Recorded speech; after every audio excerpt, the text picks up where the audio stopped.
కాంగ్రెస్ నాయకుడు షబ్బీర్ అలీ కామారెడ్డి నవాబులాగా ఫీల్ అవుతున్నారని ఎమ్మెల్యే వెంకటరమణారెడ్డి విమర్శించారు.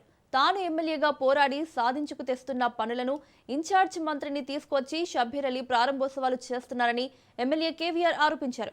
ప్రభుత్వ కళాశాల భూముల విషయంలో కాంగ్రెస్ నాయకులు అనవసర ఆరోపణలు చేస్తున్నారని కేవీఆర్ ఆగ్రహం వ్యక్తం చేశారు. ఇప్పటి వరకు ఆరోపణలను భరించానని, ఇక ముందు చూస్తూ ఊరుకోబోనని హెచ్చరించారు. ఎన్నికల్లో ఓటమి పాలైన షబ్బీర్ అలీ అవినీతి బాగోతాలను సీఎం రేవంత్ రెడ్డికి చెప్పానని ఎమ్మెల్యే స్పష్టం చేశారు. తాను తప్పు చేసినట్లు ఆరోపణలు చేస్తున్నవారు సోమవారం కలెక్టరేట్కు వచ్చి నిరూపించాలని కేవీఆర్ సవాల్ విసిరారు.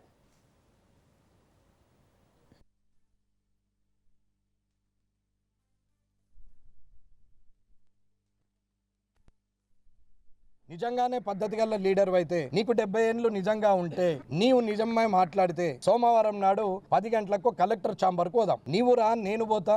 కలెక్టర్ గారు ఉంటారు, వారు అందరినీ పిలుస్తాడు, డాక్యుమెంట్లు వెరిఫికేషన్ చేస్తాడు.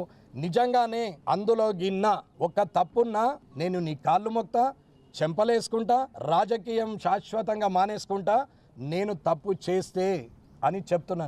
నేను వస్తా, ఆడ కూర్చుంటా, మీరు రండి. ఆస్తుల పరిరక్షణ కమిటీలో ప్రాణంతో ఉన్నటువంటి తిరుమల రెడ్డి గారు, ఇవాళ జగన్నాథం గారు, వెంకట్రామరెడ్డి గారు, సిద్ధిరాములు గారు, రండి మాట్లాడండి. నేను నోరిపితే అడగండి. మీరు ఆడ తప్పును నిరూపిస్తే నేను ఇప్పుడు ఇంతమంది మధ్యలో చెప్పింది యావత్ తెలంగాణ రాష్ట్రం చూస్తుంది కాబట్టి వాళ్ళందరి ముందు సాక్షిగా చెప్తున్నా, నేను ఖచ్చితంగా నేను మాట మీద ఉంటా. రండి.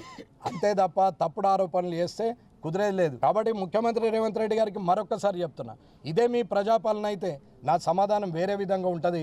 మీరు నిజంగానే పద్ధతిగా ఉంటే మీ నాయకునికి చెప్పి మీరు ఈ నియోజకవర్గం గురించి పట్టించుకుంటారని అనుకుంటున్నా. ముఖ్యమంత్రి గారికి, ఈ ప్రభుత్వ సలహాదారుకు ఖచ్చితంగా నేను ఛాలెంజ్ విసురుతున్నా. అవసరం పడితే సీఎంఓకి రమ్మంటే వస్తా, కలెక్టర్ని పిలవండి, డాక్యుమెంట్ తీసుకొని వస్తాడు, వెరిఫికేషన్ చేయండి.